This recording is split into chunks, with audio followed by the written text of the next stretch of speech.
Hey there, Bible buddies. I've got another Bible review for you today. And this is something pretty unique. I mean, not like super unique, but it's unique enough for me. And I enjoy this particular translation. And Thomas Nelson, if you happen to be out there listening, please, please, please, please.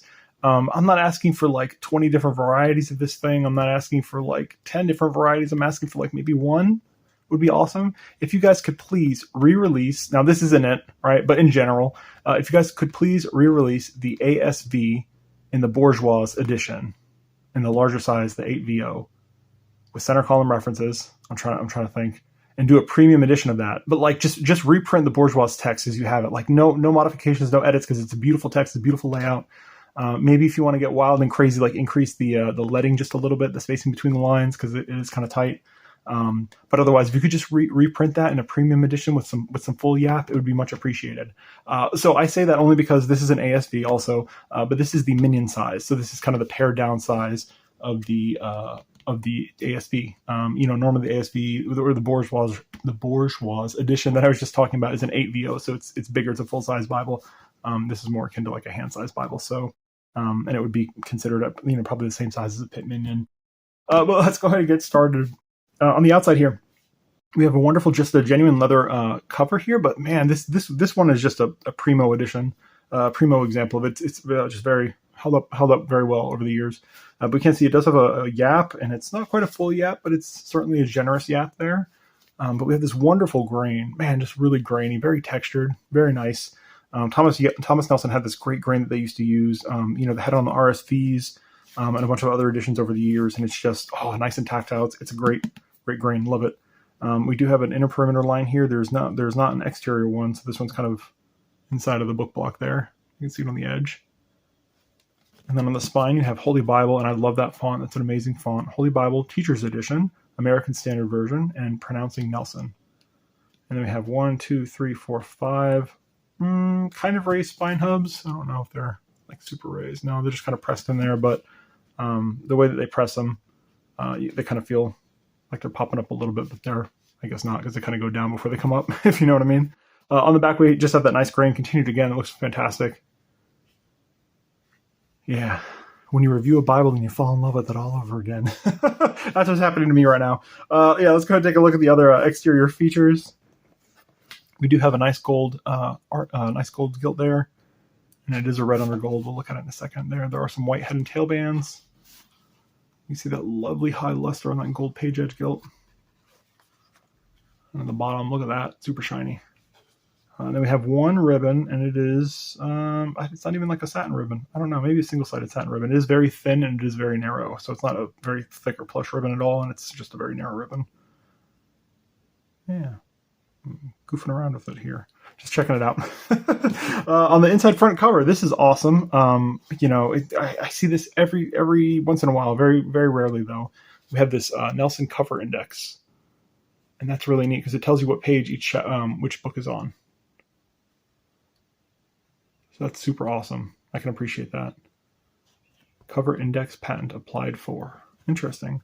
And then down here, we have the little scroll that says Nelson guaranteed binding. And then we have our corner work, which leaves a little bit to be desired, but I'll give it a passing grade since the rest of it is so awesome. And then we do have some reinforcing tape here. I can't tell if it goes on the book block. No, I can't tell. I don't make a claim either way. But it is that kind of that Saffiano paper that we've been seeing quite a bit of, where it's kind of like some cross hatching done that gives it kind of a simulated leather look there. And it's just a paper paste down. Go ahead and get into it. Oh, again, I love this. It's nice. I don't know that I would want this in a modern Bible, but I think it's very it's just very kitschy and very unique for this time period. It was a neat idea. And we have a little dedication there on the front. And it just gets right to the title page. And it is the ASV. The ASV words it kind of this way. It doesn't really come right out and say like American Standard Version. I mean, they say it on the spine there, obviously, but like on the title page, it kind of has this verbiage. And then at the bottom, you have Thomas Nelson and Sons, and then you have Minion 16MO black based. On the back side of it, we have some more printer's information, copyright information there. And then it says press work by Norwood Press, Norwood, Massachusetts. So printed in the US. You have your preface to the ASV. I don't have to show you every page. Is that okay, guys, if I don't show you every page of the preface? Then we have the keys, the key to the signs used in this Bible. We have our new instructive maps. And we have our first book of Moses called Genesis. Let's get you guys in close there.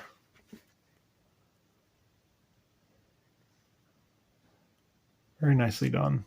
Very nice edition. I'm a fan of the ASV, but it appears that this edition suffers from the same thing the Bourgeois does, and that is very tight leading. Leading, again, is the spacing between the lines. So if you look, like if you just notice, like it's very tight right there. Like the kind of the top of the D, it almost comes to the bottom of the H there. So it just gets very tight in some places, especially if you have like a descender right above an ascender, right? So like a G above an F or something like that, it'll just get really tight there. But I do love the twos. That's always been my favorite for the ASVs when they use those nice squirrely twos. The ASV also does this interesting sort of thing where they kind of integrate the maps within the text, which I think is nice because you know, you might not be sure when you're reading a section about where something was, but you have this map here that references it. Let's go ahead and turn a couple pages in so we can get something that's a little more consistent. But yeah, so here we go. ASV layout. It is a double column paragraph setting, and you do have kind of a double line numeral there to indicate the start of a new chapter. We do have center column references here. And it does kind of separate the center column references. It does it both by kind of chapter. So here you have like chapter 5, chapter 6, but then it also separates it out and it specifies second column. So it lets you know, so here's chapter 6, the second column of chapter 6 on this side, and then chapter 7 down here. So that's the way the center column references are handled. We'll go ahead and zoom in here. You do have your starting verse, your starting chapter and verse number, and then your ending chapter and verse number on each page. You have the book name up at the top, and then you have a running header coming across underneath the book name. And there are little, on occasion, footnotes down here. I don't know how well you guys can see that. Just a couple of cross references, nothing too crazy. Maybe just additional, you know, see alsos. But they have them at the bottom of each column. The little translator's footnotes. Yeah, very nicely done. There's another map. And this is definitely a more portable size of the ASV. Those bourgeois are very large. Definitely a large size Bible, those, but this one's more manageable. You can see that the page has oxidized. This is what I was talking about in another review, where the paper kind of picks up like a brown hue instead of like a kind of a creamy colored hue. So this to me is oxidation, and I don't remember it saying Oxford paper at the beginning, so it may not have been. You can notice the red undergold art gilt is absolutely incredibly well done. Nice and evenly applied, nice and dark. Kudos to Thomas Nelson back in the day. I'll create a time machine and go back and tell him, excellent job, guys. And so here we have the poetic section. Let's turn to Psalm 119. And you can see that there is some poetic formatting done. However, there are still some single word lines there. So I don't even know that I would call this poetic formatting. I mean, I guess they do like, you know, kind of like begin a new line and indent, but it's not a ragged right edge. It's justified. So that makes it harder for me to read. And you can see here how that spacing gets really weird, right? So like teach me good judgment, and it's like all spread out. And that's why I don't like a justified edge like this. So it does get kind of zigzaggy, right? Because you have to come all the way over here and then come back and then come all the way over and then come back. It's just, it's not my favorite. Not my favorite handling of it. But just a thing that was done back then, I suppose. So let's keep going.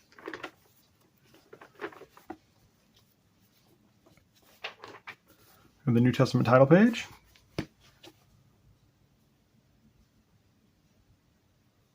And again, it's labeled Minion 16 down there.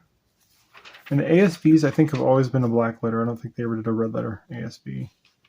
So don't be surprised if you don't see any red letters kicking around. There's some additional printing information from the New Testament. And another preface. Looks like kind of a repeat of all the same stuff. Maybe not all the same stuff, but keys and signs used in the New Testament, new instructive maps, and the names and order of the New Testament. So yeah, it's more specific for the New Testament. It opens with a nice map, again, a lovely map. And we have the Gospel according to Matthew. I'll turn a couple pages in. Yeah, chapter 6. You can see it's all black letter, so nothing there. Actually, I'm going to turn one page back because that one had a lot of cross-references. I'll show you there. Or a lot of cross-references and footnotes. So the way they did it here is you have your cross-references, right? Chapter 3, and then chapter 4, and then the second column of chapter 4, right? And then so here's the continuation of all those cross-references. So anything that overflows out of the center column, it comes here at the end of the right-hand column. And then you also have your footnotes down here, right? The footnotes for each column at the bottom of the column. So quite a lot of information going on. We'll keep going. Ah, what a wonderful edition.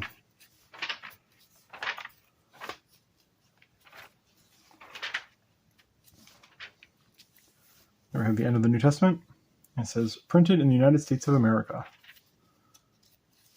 It's funny because it says printed in the United States of America, and then there's nothing printed. Excellent job, guys. And we have our Concise Bible Dictionary. I'll show you that. More title pages. It just provides a certain level of decorum, does it not, when you have so many separations and title pages and that sort of thing?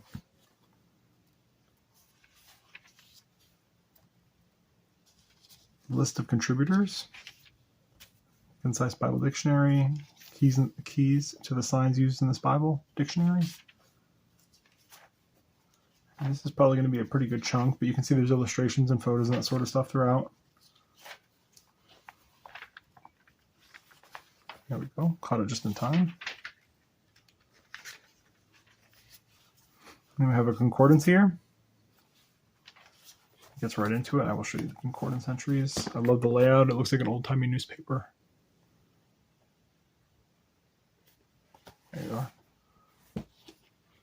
And this concordance probably goes quite a while. It does indeed. Yep, that's the end of it. Look at that chunky concordance. Goodness, that's a good size. It says 284 pages. It's a chunk. Index to Nelson's Bible Atlas. Got a few pages of that. They have a couple blank sheets. Several blank sheets. A good many blank sheets. So all those are blank. Maybe about 8 pages of blank sheets. We get into the maps.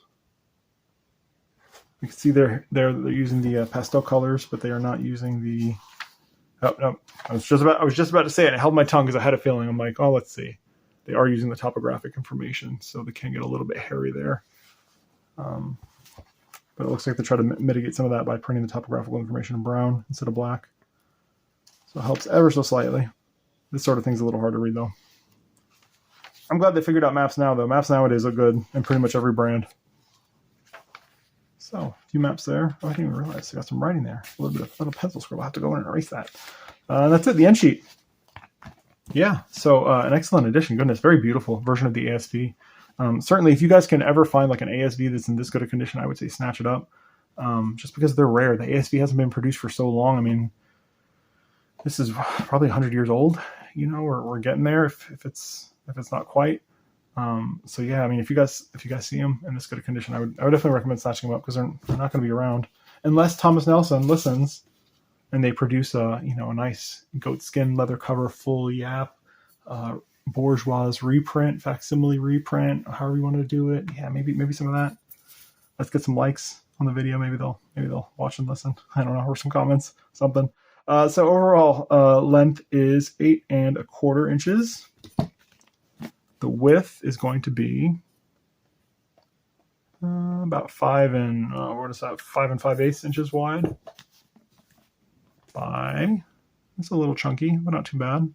Just over 1.5 inches thick. Go ahead and look at the font size. So here we have, we'll do the uppercase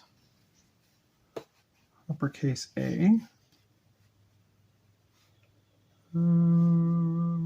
It's about an 8-point font. About an 8 versus Times New Roman. Look at the, I don't know, M and Many here. Go to an 8. Yeah, it's right at an 8. So yeah, an 8-point font versus Times New Roman for this edition. And again, this is a Minion size, so it's a more portable version, for the ASV. And certainly an 8-point font is kind of what is to be expected for a more portable version like a Minion. Obviously nowadays they're kind of squeaking in with some 10 points. But they end up getting a little chunkier. Albeit this one is a little chunky, but this does have a ton of helps. So yeah, a very, very awesome edition. Now, as far as like availability, I don't know, to be honest with you, on eBay. ASVs as a whole don't come up super often. When they do, people tend to know what they have, so they tend to charge quite a bit for them. This one was no exception. This is probably one of the most expensive Bibles I've ever bought on eBay. It wasn't like a tremendous amount by, say, today's standards, but it's a lot versus what I normally spend on eBay Bibles. So if you happen to see one, I would definitely recommend picking it up. Bible buddies. Until next time, bye.